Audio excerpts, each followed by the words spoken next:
ወገኖቼ እንዴት ናችሁ? ዛሬ እኔ የምነግርህ ስለ ፖለቲካ ብቻ አይደለም። ስለ አንተ ማንነት፣ ስለ ታሪክህ፣ ስለ ነገ፣ ስለ ወደፊት ህይወት ጭምር ነው። አንተ የኦሮሞ ወጣት ወይ ስማኝማ፣ ማንነትህ ለመኩራት የሚገባህ ነውና ኩራበት።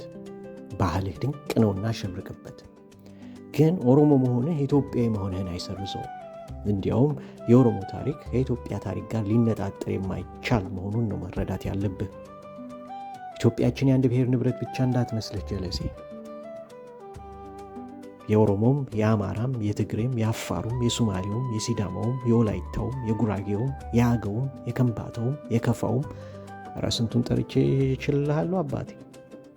ይህንን ቤት ለማፍረስ የሚሞክር ማንም ይሁን ማን ግን የሚጎዳው አንድን ብሔርን ብቻ አይደለም፣ ሁላችንም ነው። በኔ የኦሮሞ ህዝብ በኢትዮጵያ ታሪክ ውስጥ ከዘመናት በፊት ጀምሮ ትልቅ ሚና አለው። በ16ኛውና 17ኛው ክፍለ ዘመናት የኦሮሞ ህዝብ በመሃልና ደቡብ ኢትዮጵያ ክፍሎች በስፋት ተስፋፍቶ የሀገሪቱ ማህበራዊና ፖለቲካ ቅርጽ ቀይሯል። በኋላም በጎንደር ዘመንና በሚቀጥሉት ዘመናት ብዙ የኦሮሞ መኳንንት፣ የጦር መሪዎችና የፖለቲካ ሰዎች በኢትዮጵያ አስተዳደርና የጦር ታሪክ ውስጥ ጉልህ ቦታ ይዘዋል። የኦሮሞ ወጣት ሆይ ይችን የምታያትን ኢትዮጵያ ለመገንባት አያት ቅድመ አያቶችህ እንደ ተሳታፊ ብቻ ሳይሆን እንደ ዋና የሀገሪቱ ማህበራዊና ፖለቲካዊ ኃይል ተሰልፈዋል። ለዚህም ነው የሀገርህን ታሪክ ማወቅ አለብህ የምልህ። ግን ታሪክን ማወቅ ማለት የጥላቻ ነዳጅ ማዘጋጀት አይደለም። የኦሮሞ ልጆች በዓለም መድረክ የኢትዮጵያን ስም እንዴት እንዳስጠሩ አስብ እስኪ። አትሌቶቻችን በኦሎምፒክና በዓለም ውድድሮች ሜዳ ላይ ሲወጡ የሚወክሉት ኢትዮጵያን ነው። ዋሚ ብራቱ፣ አበበ ቢቂላ፣ ደራርቱ ቱሉ፣ ጥሩነሽ ዲባባና ሌሎችም ብዙ የኦሮሞ ተወላጅ አትሌቶቻችን የኢትዮጵያን ስም በዓለም አስጠርተዋል። የእነርሱ ድል ኦሮሞም ኮርቶበታል፣ አማራውም፣ ትግሬውም፣ ሲዳማውም፣ ሶማሌውም። ምክንያቱም የጋራ ስም አለን፣ ኢትዮጵያዊ የሚባል። በታሪካችን ውስጥ ግፍ እንደነበር አልክድህም። በኢትዮጵያችን የረጅም ዘመናት ታሪክ ውስጥ ብዙ ህዝቦች ተበድለዋል።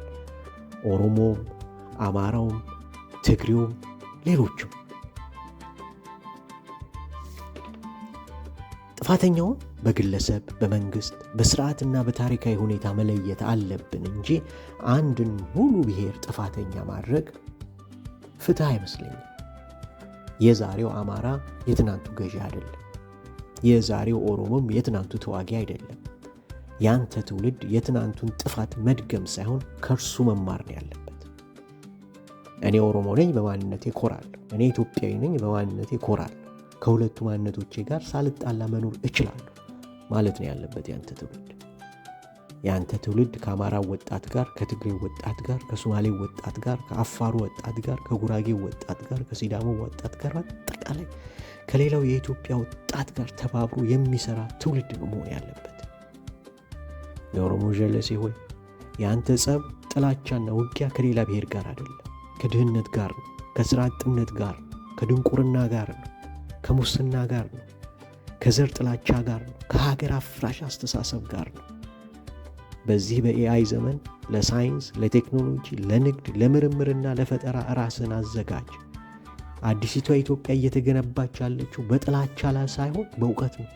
በመገዳደር ሳይሆን በመተባበር ነው። በመከፋፈል ሳይሆን በመደመር ነው።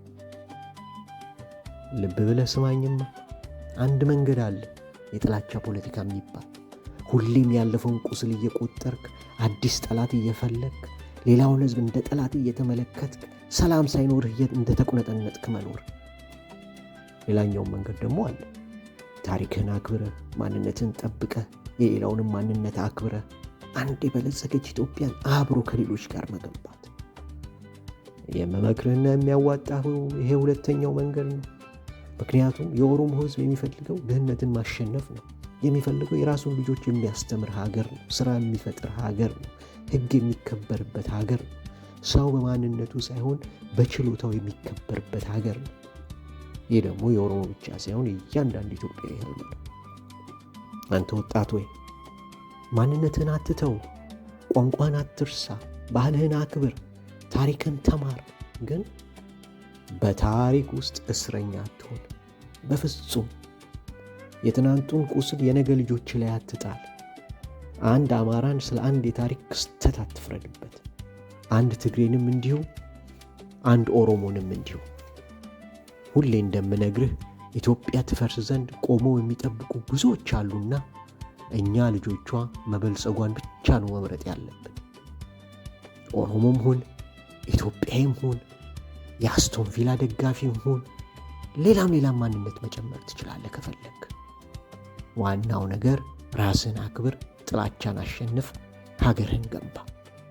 ይገርምሃል፣ በሆነ አጋጣሚ ወደ ምዕራቡ ዓለም ወደሚሉት ብቅ የማለት እድል ብታገኝ ታየዋለህ። አንተ ኦሮሞ ሁን፣ ዙሉ ሁን፣ ኢትዮጵያዊ ሁን ወይም ጋናዊ ግድ የላቸውም። ለእነርሱ you are an African, a black man። ዓለም እንዴት እንደሚያያየው።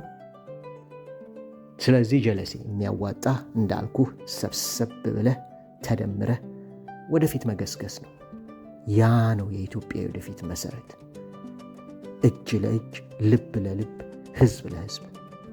ኢትዮጵያ ለሁላችንም። ሰላም አለይኩም።